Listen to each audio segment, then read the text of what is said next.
अस्सलाम वालेकुम। Question number 11, इसकी तजदीद करने के लिए सबसे पहले हम इसको अरेंज कर लेते हैं, इसकी तरतीब सेट कर लेते हैं। हम लिखेंगे 20x² माइनस 20x प्लस ये वाला 5। हमने इसकी तरतीब सेट कर ली है, ये हमारी तरतीब सेट होगी। अब हम देखें जो तीनों में कॉमन आ रहा है, तीनों को कोई एक रकम जो तीनों पे तकसीम हो जाए तो वो 5 है। 5 4 20, 4 आ गया, x² आ गया। उसके बाद माइनस 5 4 20, 4 आ गया, 7x भी लग गया, प्लस 5 1 5। ये हमने इसको इसमें से कॉमन निकाल के इसको हल कर लिया। अब ये 5 जो है ये इधर ऐसे ही रहेगा। बाकी अगली रकम पे हम पिछले सवाल की तरह करेंगे, फार्मूला लगा के इसको क्लोज़ करेंगे। इसका स्क्वायर ख़त्म करेंगे, इसका स्क्वायर ख़त्म करेंगे।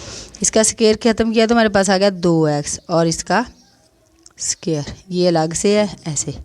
उसके बाद इसका स्क्वायर ख़त्म किया तो हमारे पास +1 इसका स्क्वायर आ गया। इसका स्क्वायर खोल लें, जैसे स्क्वायर में लिख दें एक ही आएगा। एक को ज़रब हम एक से ज़रब देते हैं, हमारे पास वापस एक ही आता है, ठीक है। तो इसका स्क्वायर एक ही रहेगा। उसके बाद ये वाला आगे फार्मूले वाला माइनस 2 फार्मूले वाला a², 2a ये 2x हो गया और 2b ये b है, ये a है और ये b है तो a। ये हमने फार्मूला लगा दिया इसमें। अब 5 ये वाला जो कॉमन आ रहा है वो आ गया और दूसरा हमारे पास जो आ रहा है वो आ रहा है ये 2x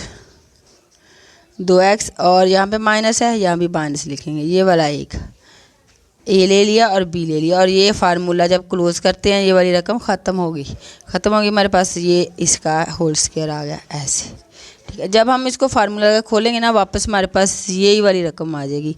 ये इसका जवाब आ गया। अब मैं आपको समझाने के लिए एक दफ़ा फार्मूला लिख के बताती हूँ। सवाल पूरा हो गया, सवाल हल हो गया, सवाल हल हो गया। आप समझे, ये देखें इसमें हम फार्मूला अगर हम लगाएं तो हमारे पास है सवाल बस इतना ही है, आगे नहीं करना। यहाँ पे सवाल ख़त्म हो गया। आगे मैं आपको समझाने के लिए बता रही हूँ।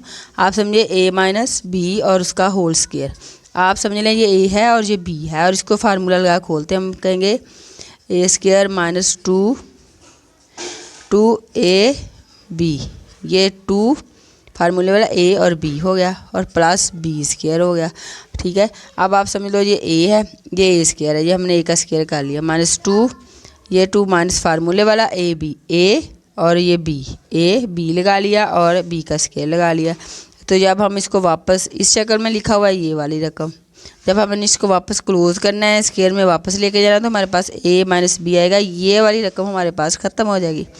इसी तरह ये वाली रकम हमारे पास ख़त्म होगी। a लिख लिया हमने, b लिख लिया और उसका स्क्वायर जो है ये होल स्क्वायर आ गया, ठीक है। समझ आ गई? यहाँ तक ये हमारा सवाल है। आगे आपने ये नहीं करना, ये आपको समझाने के लिए मैंने किया है बस। हमारा सवाल बस यहाँ तक है। उम्मीद है आपको समझ आ गई होगी।